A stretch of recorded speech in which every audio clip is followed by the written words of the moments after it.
Esa noche fue muy triste, destrozó mi corazón. Y sueña solo a las auroras.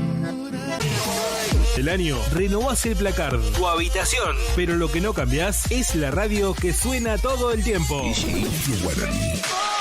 Todo el tiempo. Verano 2.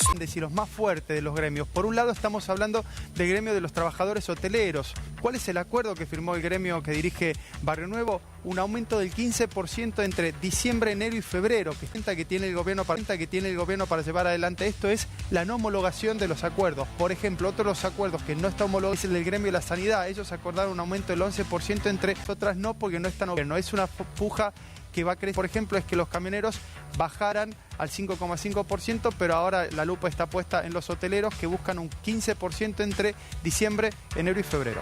Bueno, la premiación sobre el costo que ha tenido Javier Milei con la reforma económica aquí en la Argentina y la transformación en relación a la economía y a los senadores y gobernadores. Se espera que se realice alguna reunión bilateral con otro, que esto, por lo general, Donald Trump y en lo que son las asunciones presidenciales allí en Estados Unidos no... Su encanto tienen mis recuerdos, mucha fe. Se marchitó y muriendo fue.